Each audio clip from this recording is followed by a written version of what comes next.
First on BBC One.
Hello and welcome to the show. This is episode 5 now of the History CV of Britain. I've got a great show lined up for you today, a very special guest. First, thank you Chris Newbury last week for commenting on the show and recommending the Aura Linda book. Now this has been recommended to me before, looks very, very interesting, so I have purchased it. Should be arriving in the post soon. I know my regular guest, John Hart, has also bought a copy, so I reckon we'll probably do a show on that in the very near future. Okay, right, so the Pyramid book is now finished. Alan Wilson's posthumous release. Fantastic book. Can't recommend it enough. But I'll be doing a show on that this week with Hugh Evans and Adam Griffith of Britain's Hidden History. So that should be a great show. It's a fantastic book. If you haven't read it yet, get yourselves over to Kimroglyphics and get yourself a copy. I've now moved on to this book, which I've never read before, but I'm reliably informed it's essential reading for people interested in this amazing British history of ours. So I'll be giving you regular updates on this book. I've about 10-20 pages in now and it's already very, very interesting. Okay, so next on the agenda, I wanted to show you a website. So we're going to test out my screen sharing skills here, so bear with me because I've made 1 or 2 errors in the past, but we'll see what happens.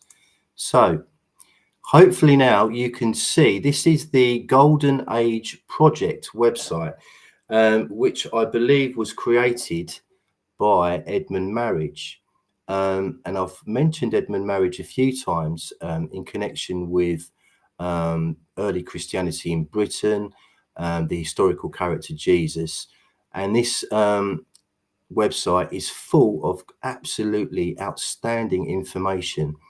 So if you haven't been on here yet, please do check it out, the Golden Age Project. Now, there's a book here called The Path of Light by Christian and Barbara Joy O'Brien. This was written some time ago, I think, but it's essential reading for early Christianity in Britain and lots of other amazing things. So I highly recommend this website. There's all sorts of stuff on here, Eden, Atlantis, some cracking books by the looks of it. I've only just discovered it myself, but I thought I'd give it a mention because, as I say, the information on here is absolutely outstanding. Right, okay. One more thing to share before I bring on my guest. So we'll stop that and then I'll bring on something else. That's the one.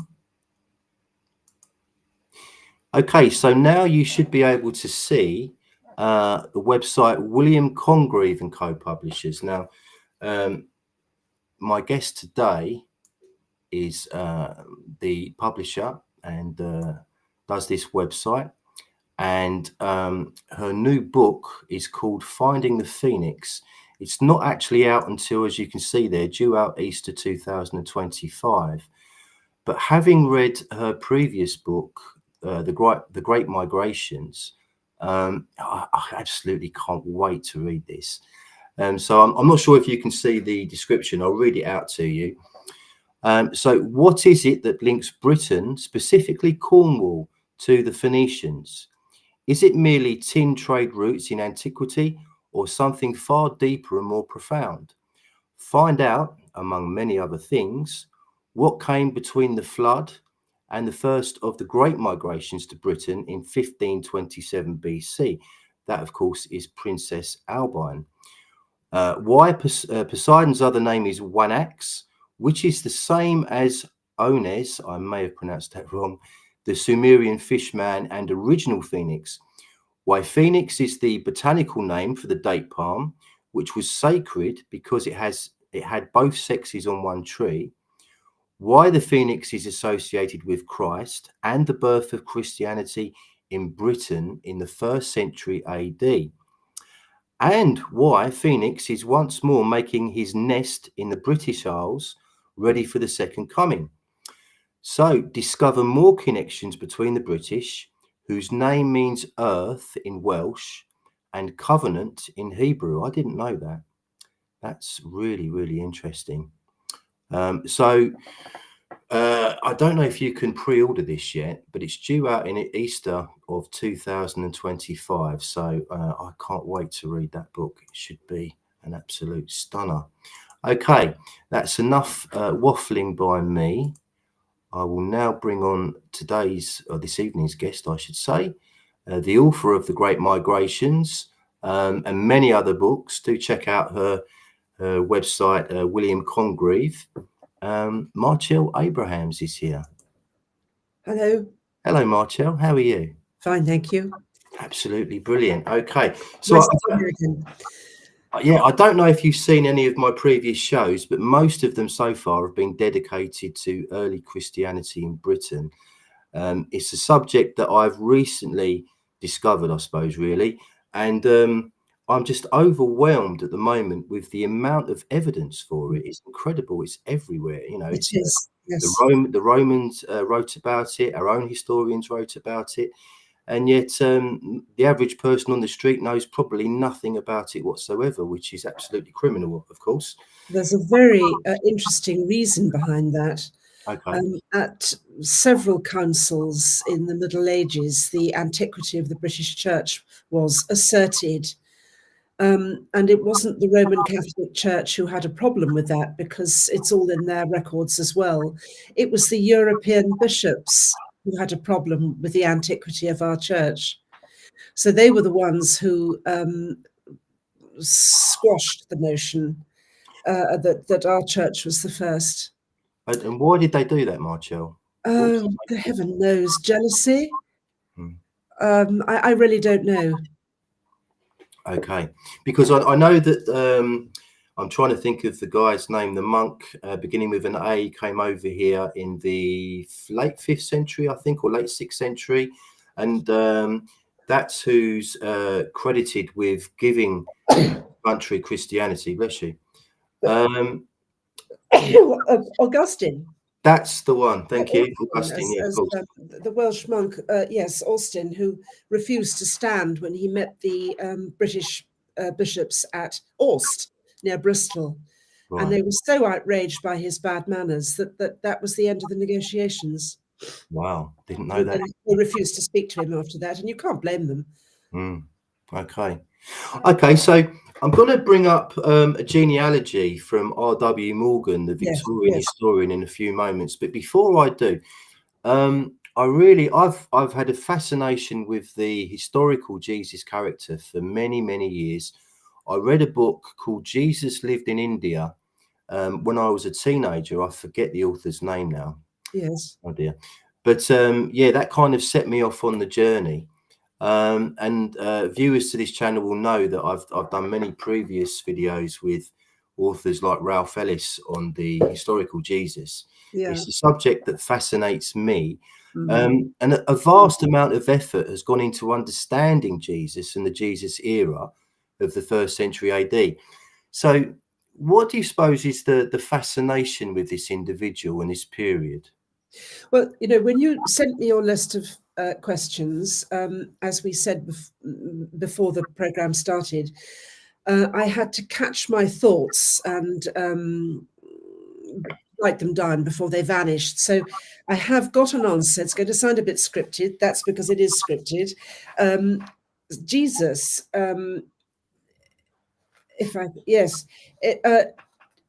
in my view, and this ties in with another book I'm going to bring out, heaven knows when, called God's Body. It's the correlation between the cosmic body of God and how we are made in his image, male and female, created he them. So if we are made in the image of God, there must therefore be a correlation between our bodily organs, our appearance, and the cosmic body of God. And in that cosmic body is a process called the chrism, which I call the chrism. And this is because in the Anglican and the Roman Catholic Church, chrism is, especially the Episcopal Church, there's a function called extreme unction when somebody's dying. And it's a mixture of oil and water, and the priest carries it when he goes to administer extreme unction, and it's called the chrism. And there's a very, very good reason behind this. And that is because what I call the chrism is the flow of oils in the body. And I could go into the process of it, but I can tell you somebody who does it a great deal better than I do, and that's Kelly Marie Carr, who explains this Christing process far better than I could. But I got interested in that process because it's all to do with the old religion. Mm-hmm. Druidic religion before Christ. So one of the first things that Christ says is that I am the way, the truth, and the life. Mm-hmm. No man cometh unto the Father but by me. So he speaks of himself as a channel. And we have this marvelous channel in our bodies, which is the spinal cord. Now, you and a lot of people will know that it's up the spinal cord that the Kundalini travels. Mm-hmm. To produce the lotus flower, and which is a symbol for enlightenment. Well, there's another process which I call the chrism, which is the release of oils from a funny little sort of rectangular piece of the brain called the claustrum. So little is known about this. I sound as though I'm waffling, but I'm not. No. This is very interesting. There's some analogy here. You mentioned the Clausium. There's something going on with this and Santa Claus, isn't there? There is. I'll leave that aside for a moment, if you don't mind. It's called the claustrum, yep. Claustrum, and it's the same word as cloister. So if you think of monkish cells like that, oils are released from this. So little is known about this process medically that I've got a copy of Gray's Anatomy. It can't even tell me whether there's one claustrum on this side and another on the other side, whether there's just one. Mm-hmm. There's probably two, because the body tends to put things that there are one of in the middle.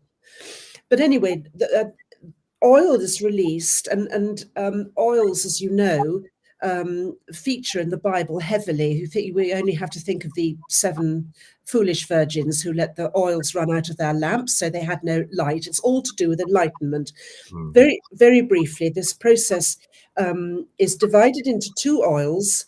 One picks up an electrical charge from the pineal gland.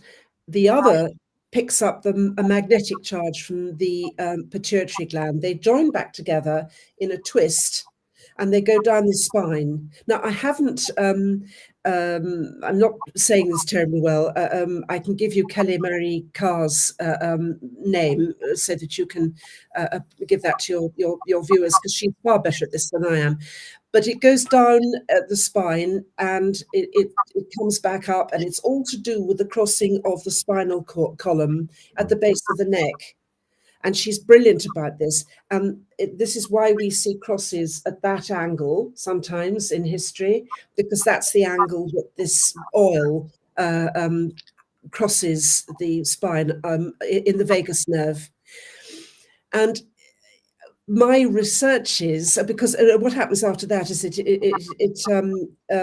it spends 3 days at the back of the brain. Christ descended into hell for 3 days, and then it comes back up and it lights up the pineal gland, and you're supposed to be able to see more. Wow. And this happens once a month. And the whole thing about Christ is about enlightenment, the oils of wisdom and all that sort of thing. And he, as far as I can establish, and again, I'm really striking out on my own here, you won't find mainstream support for this, but as far as I can establish, Christ is the embodiment of that spiritual process, the flow of oils. It's in the books of the Bible, and you need Sam Shamoun for this, because I'm hopeless. I can't remember where anything comes from. But the Bible can be read on many levels, Mm-hmm. and as you know, and one of the levels is a very basic one to get people accustomed to what's going on, the idea of Christianity, that sort of thing. But once you get deeper in it, you realize that this flow is a bodily principle, which does happen in some people and should happen in all humanity. It's a refining process. It's the Christing of man, if you like. Christ consciousness, yeah. Yes, absolutely. And once you've got this flow going, this flow of oils going, that really is the basis of the second coming. And this is good. This is as far as I can establish, this is at the basis of this enormous step forward, evolutionary step forward that humanity is just about to take. That's why everything is so awful at the moment. Can I swear on your channel? All the crap I do all the time. To the surface. It's been brought out of the body of Earth where it was stuck. Christ was the first channel. He made a channel of his own body as a siphon to start taking the matter out of Earth. And where we are now is all that's been brought out, and it's going to be, gosh, what do I sound like? I better grow a beard, I think, and go and write the Old Testament. But he is the embodiment of that process. And this is why we instinctively cling to the story of him, because he was not only God and man, but he is also this process which we know in our hearts and our bones to be a true one. Mm-hmm. So I've gone off waffling again, haven't I? It's wonderful waffle. I was not expecting that answer at all, but it's yes, look, because it's all, not only Kelly Marie Carr, she's Kelly Marie Carr, Kerr, but there's this as well, and this is an absolutely remarkable book, and I urge anybody who's interested in the Christing process, the refining of man, to go and lay hands on this if they possibly can. God, man, the word made flesh. George Carey and Ines Perry. It's been around for 100 years. It's rather Roman Catholic in some ways, but its grasp of the correlation between this Christing process and the instances of it in the Bible is absolutely remarkable. It explains it far better than I can. I mean, that was a really pedestrian exposition I've given. Go and read this book. It's absolutely first class. I will do. I've got so many books to read at the moment. That is Christ. That to my mind, I've written something else down here. Christ called himself the Son of Man. And if you consider that man in Sanskrit is manas and in Welsh is menu, and it means mind or individual, it's completely asexual. This is why it drives me potty when women will think that they need to be included by men and women. We're all minds. First and foremost, the sex of the body concerned is secondary. When we're talking like this, or in a meeting or something, it couldn't matter if we come from Mars. Quite frankly, if we have a mind, that's where the word man comes from. Which is why we have chessmen because they're just they're individuals, they're pieces.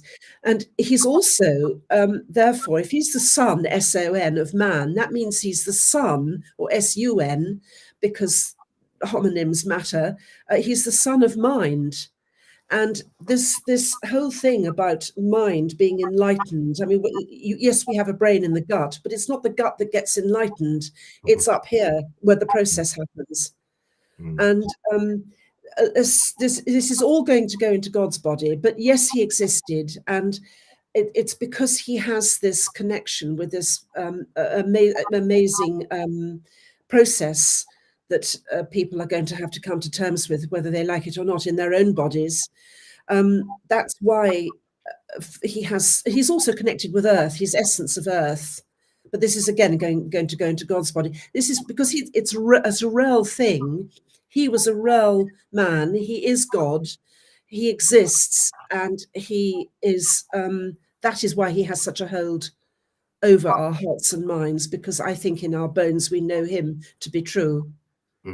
I can't do better than that, I think. No. So, first of all, when is God's body out? I have no idea. Oh, no. I have to read it now. I've absolutely no idea. Let's hope next year. But, I'll, as soon as I can let you know, it'll all go up on the website. I promise. We're in a bit of a fallow period at the moment. So many exciting things are happening in the world. There's so much new, fresh energy blowing through. We've got a lot to do, and I'll let you know. At the moment, I have no idea. I agree with you on that, although it's sometimes hard to feel it when you're under the Labour government in the UK. Oh, don't. I mean, they've never been a Labour voter, but are they not a disgrace to the hard-working man? Are they not an absolute shower? Okay, let's not get lost in that. No, let's not. Be here all night. Let's not. Okay.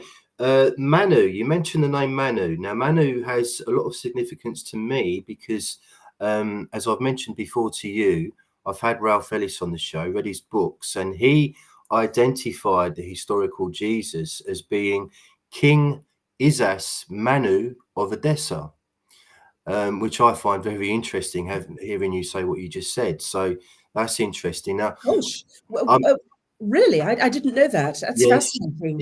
Yes. So you see, now my original plan was when I came across all this history of early Christianity in Britain, I just come out of researching Ralph's work, and he places the historical Jesus as being born in Edessa, but that character is conflated with Jesus of Gamala in the works of Josephus, and another guy who was mentioned by Josephus. I'm going to share screen for one moment. I wasn't actually planning on doing this, but as you bring this up, I've got to show you this.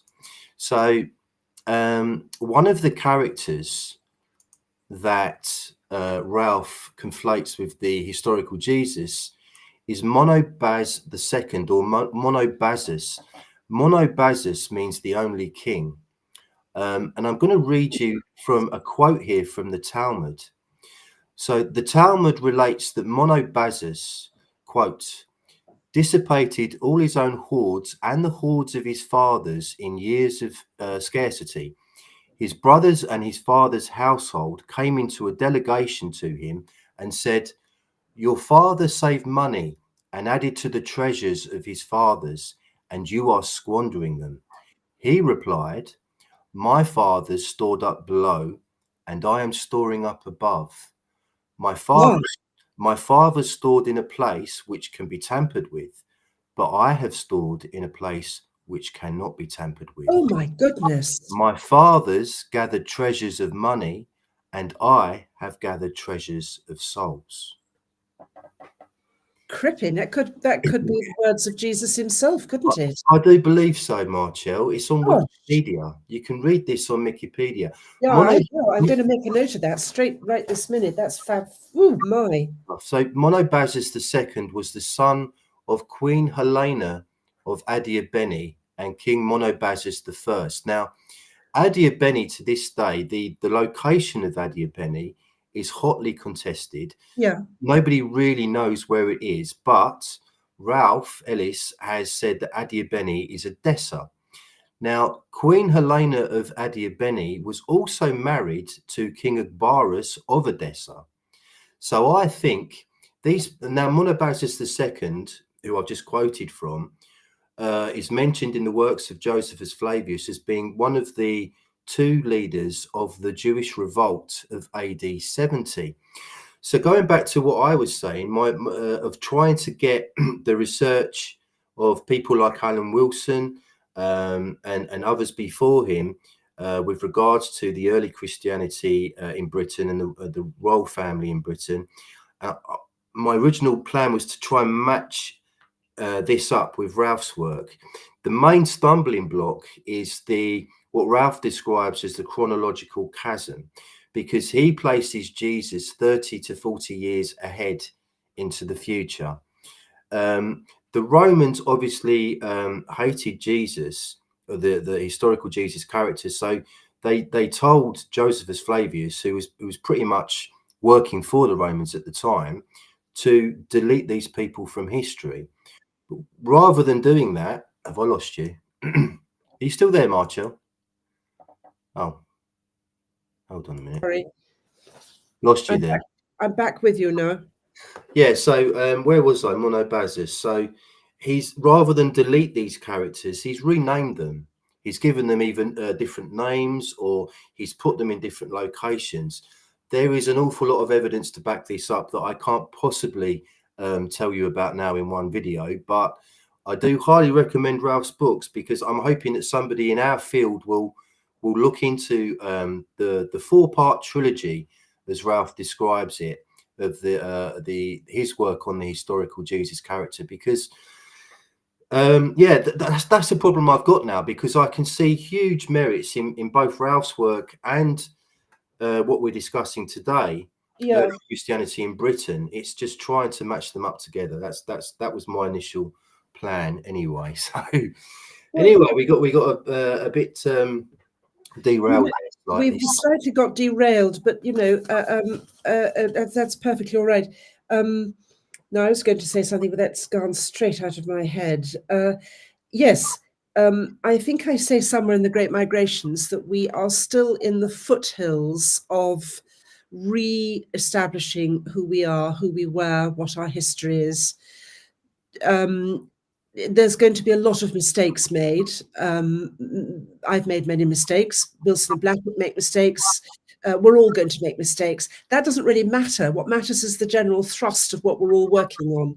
Absolutely. And maybe in 25 years' time, there will be people coming along to say, oh, look, well, that was wrong, but, you know, all that was right. And this is how it works. So we needn't worry about too many mistakes at this time. It's such an ancient subject, our British history, and so vast, and it encompasses so much. If you think of the colonization of Greece, if you think of you know, all that, a great deal to be reconnected and corrected by future generations. They'll thank us one day, I hope. Yep, I couldn't agree more. Okay, let's go to. Hold on a minute. I need to share screen there. Bear with me 1 second. Yes. I'm going to bring up the genealogy onto the screen. Yes. There we are. Hopefully now viewers can see this on screen. I'm aware that it's the print is quite small here, so yes. I'll put up some of these names. So could you, just in headline terms, who have we got doing what, when, and where? So that's characters, exploits, anchor dates, and locations. If you can, Marcia. That's quite a big ask. Sorry. It's who have we got? We start with Belly the Great at the very top, and he's been dated at BC 100. Well, yes, but he hasn't even got the same name in Percy Enderby's book, Cambria Triumphans. and I know nothing about Belle Mawr. I'm afraid I leave that to Hugh Evans and Adam Griffith and Peter Chesborough. They know much more about him than I do. His reign. He was the father of King Lud, so we're looking at about 70-ish BC. He's given in Cambria Triumphans as Healy, Hely, and apparently he only reigned for a year. But in the Brut of England, he's given as Ely, Ely, and he reigned, they think, for 7 months. And that's all I can find about him. That's from the Lloygrian side, but I expect Hugh, being a Welshman, will have more from the Cymric side. Okay. But anyway, he was Lud's father. Yes. And yes, about 70 BC.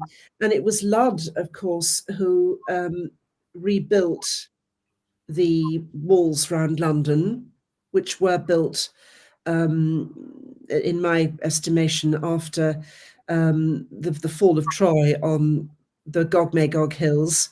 Yeah. And New London was rebuilt on the east side of the Walbrook in about 1130 BC. So there was a lot of walls to rebuild, and they'd have been mended over the centuries. But that's where we are, Lud. And as I said earlier, I tend to go on the Wilson and Blackett genealogy, because we're getting up to Caradoc, aren't we? This is the thing. Sorry? I was going to say Caractacus is Caradoc, isn't it? I'm right in saying. Yes, it's the same. Yes. Yeah. And oh my goodness me, does he turn up? I nearly fell off the sofa last night. I'm reading Northanger Abbey at the moment, and Jane Austen mentions Caractacus in a very positive light. Wow. So that's really something. But the point about Lud is that he is Caradoc's, supposed to be Caradoc's great-grandfather. Would that be about right? But it looks that way, yes. Morgan says that Caradoc's father was called Bran, the Blessed, but the genealogies used by Wilson and Blackett and reproduced in the Blessed Holy Kingdom, which is my Bible with a small b, Caradoc's father was Arch. Right, okay. And I'm not au fait enough with the genealogies to be able to say, you know, how the discrepancy has crept in. If indeed it is a discrepancy, I don't know. Well, we've got underneath Belly the Great, we've got Lud, and to the other side, we've got a character called Cassivelanus. Yeah. Oh, yes.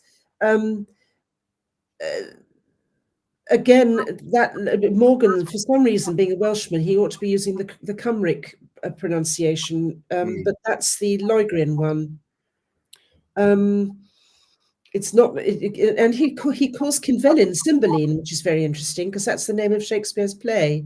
Yes, and that's the king. Cymbeline is the king that Edmund Marriage identifies as the historical Jesus. Yes, you said, and in Welsh his name is Cynvelyn, which means yellow hair. Okay, well, didn't know that. And if that's a description of Jesus, well, it would seem to vindicate the Victorians, wouldn't it? Yes, it would. Although Ralph is very confident when he states that Jesus was or had red hair. To this day, if you go to parts of the Middle East, Muslims will refer to Jesus as Issa, and some will even say that he had red hair. So there is something going on with this red hair dynasty. There's definitely something going on with the red hair. Yes, yellow and red hair maybe could be, you know, it could be the same kind of thing. Who knows? Well, look at the Urumqi mummies who have red hair. Look at the Paracas skulls which have red hair. Yes, and you've also got mummies which have red hair. Egyptian pharaohs. I was going to say Ramesses II definitely had red hair. We know that now. So there is something going on there. Above Cymbeline on this genealogy, Martial, we've got, forgive my pronunciation, I'll do my best, Tenvantius. Yes, no. where I come into my own is with Caradoc, his daughter, and the grandchildren. That's the ones I've been concentrating on. So Right. again, Okay. The Holy Kingdom is the best book to read for in-depth information about this. But Tenvantius, Lod's, the best thing I can do is to tell you that at St. Stephen's, I think it's St. Stephen's, no, it's not St. Stephen's, it's the church off Fleet Street, St. Dunstan's. Yeah. The statue of Lud and his two sons, one of whom does not appear on this Morgan genealogy. They are actually, there's a statue of them that was on Ludgate itself, and they're now in the entrance to St. Dunstan's. And there's the Queen Elizabeth statue as well, which overlooks as you walk into St. Dunstan's. But according to that group of statuary, Lud had two sons, Tenvantius, and I can't remember the name of the other one. It can't have been Arviragus, can it? Well, we've got Arviragus and Guiderus or Giderus underneath Cymbeline. So presumably they were the children of Cymbeline. Yes, well, I can't remember when Tenvantius's brother. Oh, of course I can. Arvarwe, who was Aregweth's father, who was a traitor. He was known as Mandubricius, but his real name was Arvarwe. Okay. And his daughter was the Queen of the Brigantes, who actually betrayed Caradoc. She betrayed him. She was of her husband. Right. Two.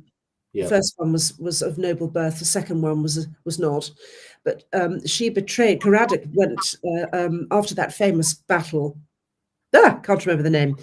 He went to ask for her help, and she, instead of helping him, she was the Brigantes were vassals of the Romans, rather like poor old Prasutagus. Prasutagus, who was Boadicea's husband. Sorry, I love the old names. Boudica's husband. I'll have to get used to the correct way of pronouncing that. And she betrayed him, and she was the reason why Christianity went to Rome in the first place, because Caradoc and his entire family were put in chains and taken off to Rome. But her father, Arvarwe, was the hope I've got this right. He was the so-called hostage who went willingly with Caesar, and Caesar made much of this, but he went willingly, and he grew up in Rome. And Aregweth, who the Romans called Cartimandua, she grew up in Rome as well. So she was very Roman orientated. And so why Morgan has left Arvarwe out of this, I do not know. No, that is odd. Just another quick question for you on this. On the right-hand side of this genealogy, we've got, as we've mentioned, Tenuantius, yes, Cymbeline, followed by Giderus and Arviragus. Yes. I looked up these people online, and it would seem that academics or historians place these people or this family somewhere north of London in Hertfordshire, and yet I was under the impression that they were based in South Wales or Glamorgan. So what's your take on that, Martino? They're actually the Loegrian royal family. Do you know about the dual kingship? Should I briefly explain the dual kingship? No, I don't. Please do. Yeah. Right. Okay. It took me ages to work this out, but and I offer this to the shades of Wilson, Blackett, and Broadstock because it was a revelation. The dual kingship is in times of peace. The High King was to come from the Loegrian royal family, who were based in the southeast. In times of war and emergency, the Cymric royal family took over, and they were based in the southeast of what is today Wales. Right. So why that is has astonishingly interesting roots in the apple of the eye and the covering. It's all to do with eyes. That goes into God's body as well. I'm sure I'm not making any sense, but in Morgan's book, The British Cymry, I'm so sorry, I keep mispronouncing that vowel. He talks about how the other parts of Britain, Cymru and Alban, which is Scotland, are to pay tribute to Lloegrs, which is today England, only it was much smaller. Because Lloegrs is where the essence of kingship actually comes from. It's a bit like the gold being surrounded by the silver of the Cymry. Silver's a much tougher metal than gold, but gold is king because it doesn't corrupt, which silver does. No disrespect to the Cymry. Silver and gold ought to be treated on a par. You can't make energy unless you have got silver and gold. Electrum in the middle. You follow me? So yes, the Lloegrin royal family had to hand over, as it were, kingship to the Cymric royal family in Glamorgan in times of war. There must have been quite how this actually worked in practice. I'm not sure, because it can't have been much fun, let us say, for Cynvelyn suddenly to hand over to Caraddoc, but that's roughly what happened. I think actually Cynvelyn was before Caraddoc. Yes. 40, 80. No, they're about the same. Yes, yeah. So there must have been an absolute understanding between whoever happened to be king of the Lloegrin royal family and king of the Glamorgan royal family, to what sort of a state was the country in. And of course, after what's his face, Claudius came here in 45. 45, and suddenly there was a Roman presence here. Well, Britain was in a state of permanent warfare, so that the idea of Lloegrs as the overall ruling power sank out of sight, because the Cymric royal family, in time of war, took over ruling the entire island. And I date the sort of forgetting about Lloegrs really from that period, because how long were the Romans here for? On and off, 400 years or something, 300 years thereabouts. And by the time they left, 400 and something, we then had the Saxons and what's that fellow's name? Vertigan, who asked the Saxons here. Yeah. Then, of course, we had the comet when this country was absolutely devastated. So that the whole idea of the dual kingship faded out of knowledge altogether. Right. Okay. So yeah, I've heard about this comet strike I think it was the 6th century that Wilson and Blackett have written about. Yes. But it's not very talked about. I mean, considering it happened pretty recently, given the great scheme of things, it happened 1,500 years or so ago. Yes, I know. Yet we don't know about this at all, and yet it sounded as though it was pretty devastating. It was absolutely devastating. It tore a strip right down from the northeast of Scotland across the middle. I don't think it can't have hit us, but it did a Tunguska. It was the trajectory of it that did the damage. Yes. And then, according to Victor Klube, who was a professor emeritus, again, I'm cribbing like mad from this. Victor Klube was an expert in this sort of thing, and he identified it as the comet that went on to devastate Bolivia and scatter the ruins of Pumapunku, which nobody seems to be able to explain. Pumapunku is a mess. It's all over the place. And it's because of this comet, which is the same one. Wow. Now, I've got this fabulous book. There we are. Again, from this amazing place in New Delhi, Gyan Books. Can't recommend them enough. This is called The Observation of Comets. Okay. And there are one or two comets in this book which could fit the bill. Wow. But because they are based in Chinese astrology, and that sort of thing. Well, Hugh Evans, if you're watching, please see if you can identify our comet from this book, because I'm pretty sure that it's in here, but I'm not a cosmetologist or a geologist, so I wouldn't be able to tell. Yeah, okay. But that's why we lost the idea of the dual kingship, and of course after the comet we had this 11 years wasteland. And then we had all the Jutes and the Angles and a whole lot of other people who thought it would be nice to come and live here with no British in it. And that really was the end of our dual kingship. Wow, absolutely fascinating. Okay, Marcel, I'm just going to put a couple of comments on the screen because we've had quite a few, and I'm aware of the time as well, because yes, so am I. Dear. 2 of my pre-planned questions, and I've got another 10 or so. Let's do a part 2. Let's do a part 2. Oh, that's a very sensible idea, I think. Okay. Yes. Okay, we'll do that. When are you available? Next Sunday?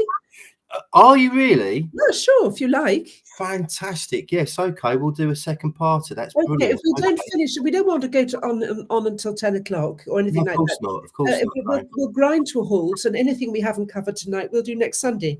Okay. I will ask you one more thing. Right. Then I promise you that next week we'll really get stuck into Claudia, Rufus Pudens, and the siblings and children, etc. Yeah.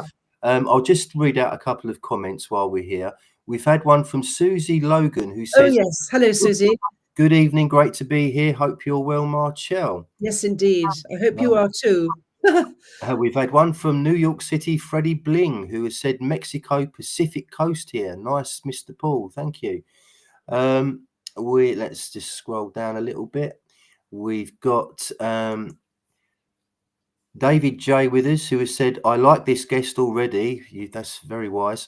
And he said, looks like a good one ahead. It certainly has been. I've really enjoyed this. I did wonder if we'd managed to cover all the information I had planned. And I'm so glad you've agreed to come on again, Marcel. Well, I would love to. I mean, I could talk the subject into the ground, Yes, and it's thoroughly absorbing. So, as I say, we won't discuss Claudia and her family this evening. We'll save that for next Sunday. But I do have to ask for your take on Joseph of Arimathea, or Joseph.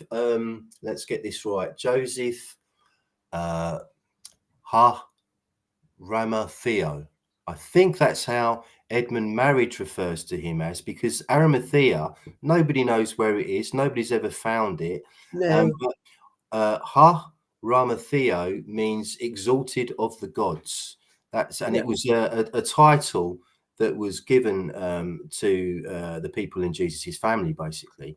Yes. But I must ask you for your take on, I mean, do you believe that he came to this country? Yeah, absolutely. Yes. Okay. This country was for centuries the only reliable source of first-class tin. And tin, without tin, you can't make bronze. I mean, we would have had, I mean, I know there are tin mines in Spain and there are tin mines elsewhere, but this is the major source of tin, and that was known to the Phoenicians. That's been known for 5,000 or 6,000 years, and the idea that this funny little island should not be known when we were the only source or the major source of tin is to me absurd. Of course, people knew about us, and is it the Covenant Press? Did I get this from the Covenant Press? I can't remember. It's not mainstream, but Joseph of, I'm going to carry on calling him Arimathea because I shall get into such a muddle if I try and change horses midstream.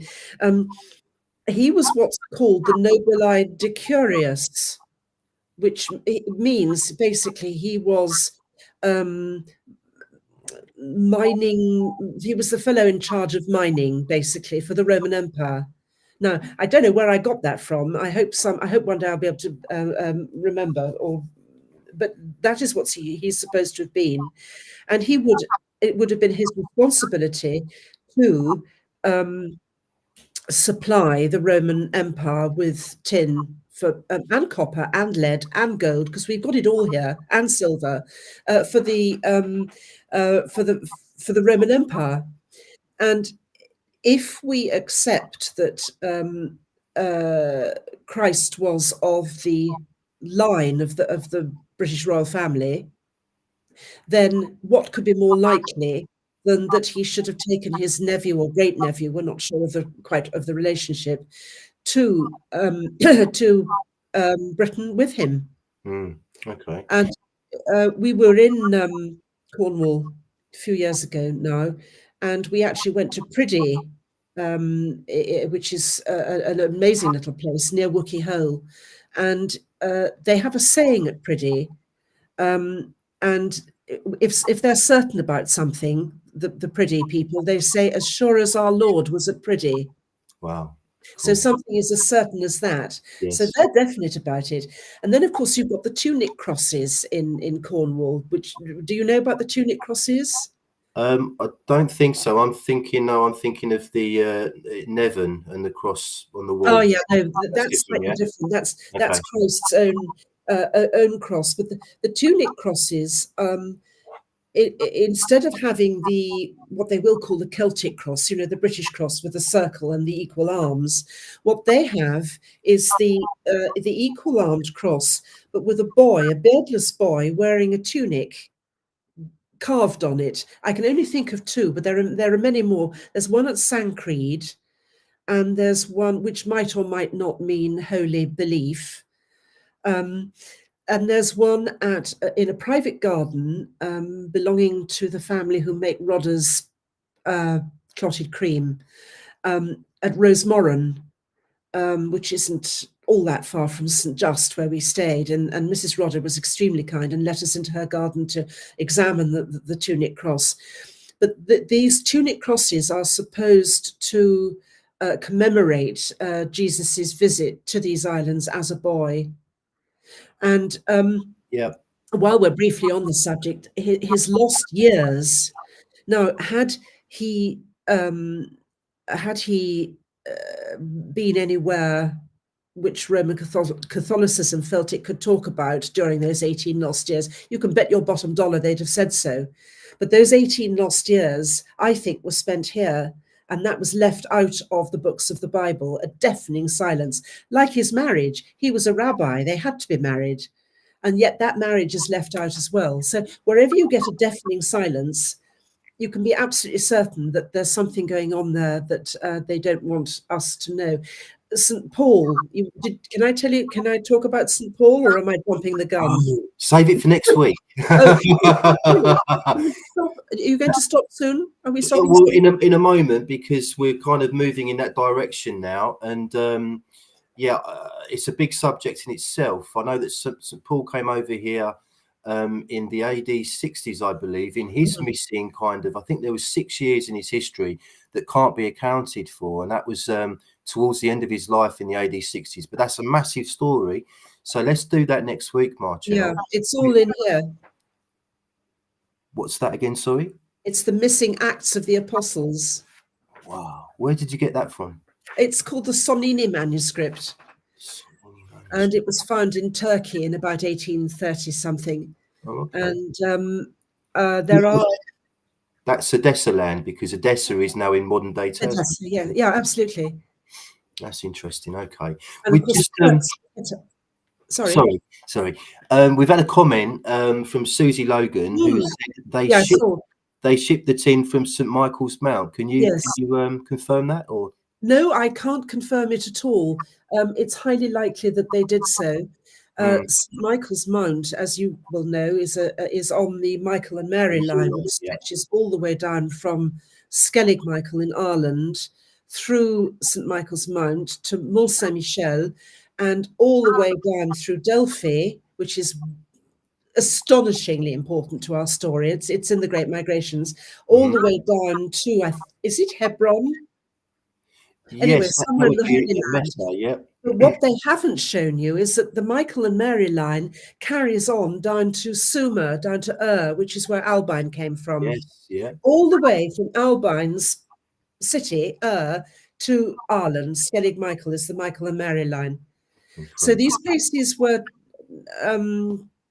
supremely important ley lines, energy lines, Earth's energy lines. Just one final point on Joseph of Arimathea. I was surprised to read. I was on the National CV of Britain, which Oh is yes, a fantastic website. yeah, oh brilliant. I was in the more articles section, and I was reading a document written by Alan Wilson on Joseph of Arimathea coming to Britain. Yes, and he said that both he and Baram Blackett both doubted that I know. Joseph of Arimathea was a tin merchant, which surprised me. And unfortunately, there's no sources, or they didn't provide any information as to why they think that, which is a shame, because it is a great shame. Yeah, I found and it's one of the very few places where I disagree with them, because okay.